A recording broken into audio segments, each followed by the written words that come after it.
If you're exhausted from trying to be enough, this is why. Have you ever noticed how exhausting it is, trying to feel enough? You achieve something and the relief lasts 5 minutes. Someone compliments you and part of you doesn't believe it. You improve your body, your work, your personality, your productivity, and the feeling underneath doesn't change. Because it was never about the performance. It was about your self-worth. And if your self-worth is wounded, you can be successful and still feel empty. You can be loved and still feel unsafe. You can be praised and still feel like you're one mistake away from being rejected. That's what a self-worth wound looks like. Not insecurity in your head, insecurity in your nervous system. Today I'm going to break down why you chase approval. How self-worth wounds form. The signs you're stuck in prove-it energy. And how to build real self-worth without turning your life into a performance. Because some of you are not tired from life. You're tired from constantly trying to earn the right to exist. In episode 1, we talked about traumatic intelligence, how survival can sharpen perception. Episode 2, staying calm in chaos and crashing later. Episode 3, trauma-based self-reliance, I'll handle it alone. Episode 4, people-pleasing and boundaries. Episode 5, overthinking every conversation. Episode 6, trust issues, closeness feeling dangerous. Episode 7, attachment triggers, chasing, pulling away, sabotaging. Episode 8, emotional flashbacks, small moments hitting like huge wounds. Episode 9, emotional numbness, shutdown after too much stress. Episode 10 is the engine underneath many of these patterns. Self-worth wounds. Because when you don't feel worthy, you don't just feel sad. You become strategic. You become hyper-aware. You become a performer. You try to earn safety by being impressive, useful, agreeable, or perfect. And you call that ambition. But underneath, it's fear. Fear that the real you isn't enough. By the end of this episode, you'll understand how self-worth wounds form and why it's not your fault. Why approval feels addictive. The 9 signs you're stuck in prove-it mode. The difference between confidence and performance. And a method to build self-worth that doesn't collapse when life gets messy. Here's the key truth: self-worth isn't something you earn. It's something you practice believing, especially on days you don't feel it. And if you stay until the end, I'm going to give you one line that can stop the approval chase in real time. If you've ever felt like you have to prove you deserve love, comment enough. Just that one word. Part 1, how self-worth wounds form. Self-worth wounds usually don't come from one moment. They come from a pattern. A pattern where love, attention, or safety felt conditional. Maybe you were praised when you succeeded, and ignored when you struggled. Maybe your parents weren't evil, just stressed, overwhelmed, emotionally absent. Maybe you learned that being low maintenance kept you safe. Maybe your feelings were inconvenient. Maybe you only felt visible when you were useful. Maybe you were compared to others. Maybe you got love through achievement. Maybe you were punished for mistakes instead of guided through them. So your nervous system built an equation. Worth equals performance. Love equals achievement. Safety equals being easy to deal with. That's a brutal equation. Because it turns your identity into a job. You don't just live, you earn. And when you grow up earning love, you become excellent at adapting. You learn how to read what people want. Give the right version of yourself. Hide what might be rejected. Become impressive. Become pleasing. Become strong. Become fine. But you pay a hidden price. You stop knowing who you are when nobody is watching. You stop knowing what you want outside of approval. You stop knowing what you feel without performing it correctly. And then adulthood hits. Now you can succeed. You can build a career. You can build a relationship. But the wound stays. Because the wound isn't about your life. It's about your internal permission to exist without earning it. Part 2, why approval feels addictive. Approval feels addictive because it temporarily calms the nervous system. When someone praises you, your body relaxes for a moment. It feels like, I'm safe. I'm accepted. I'm okay. But if your self-worth is wounded, that calm doesn't last. Because you don't fully trust it. So your system asks for more. More compliments. More proof. More achievements. More reassurance. This is why you can get a promotion and still feel anxious. Get attention and still feel empty. Be loved and still fear abandonment. Win and still feel behind. Finish a huge goal and immediately move the goalpost. You're not greedy. You're regulated by approval. And that's dangerous because approval is unstable. People change. Circumstances change. Performance fluctuates. So if your worth depends on approval, your nervous system will never fully rest. Because it's always asking, what if I disappoint them? What if I lose it? What if I fail? That's not motivation. That's fear wearing a suit. Part 3: 9 Signs You're Operating from a Self-Worth Wound. Here are 9 signs you're not living from confidence. You're living from prove it. 1. You feel guilty resting.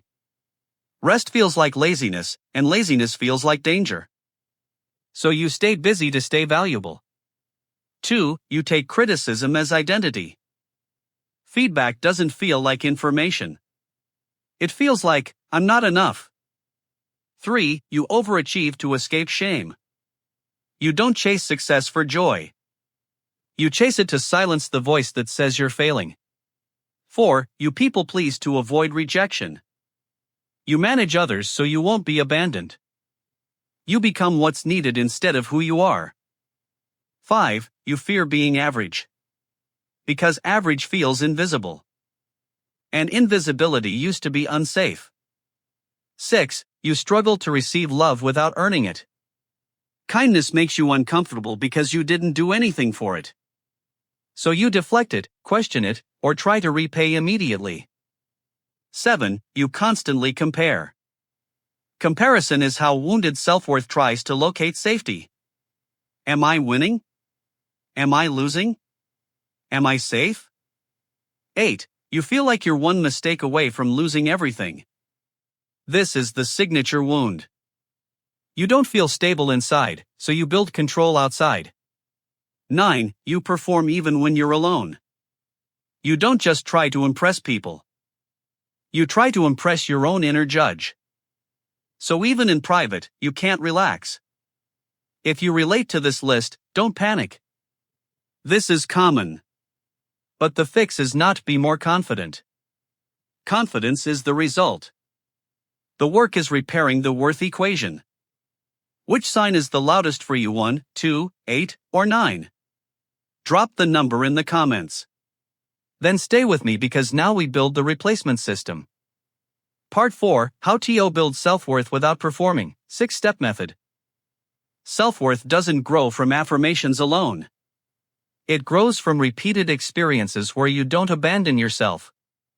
Here's the method. Step 1: Spot the prove-it voice. The prove-it voice sounds like, do more. Be better. Don't mess up. Don't disappoint. If you fail, you're nothing. Name it. That's the prove-it pattern. Naming creates separation. You stop obeying the voice automatically. Step 2: Replace performance goals with values goals. Performance goal: be impressive. Values goal: be honest. Be consistent. Be respectful. Be courageous. Values don't collapse when you fail. Performance does. So ask, what kind of person do I want to be regardless of results? This shifts worth from outcome to identity. Step 3: do self-respect reps daily. Self-worth is built through self-respect. 1 rep is a small action like saying no when you mean no. Resting when you need rest. Finishing what you said you'd finish. Speaking your truth calmly. Leaving a situation that disrespects you. Not chasing someone who gives crumbs. Choosing long-term safety over short-term approval. Every rep tells your nervous system, I protect myself. I matter. And here's what people miss: you don't build self-worth by thinking you're worthy. You build self-worth by acting like you're worthy, one rep at a time. Step 4. Practice receiving without negotiating. When someone compliments you, don't deflect. Don't say, oh, it was nothing. Don't say, I got lucky.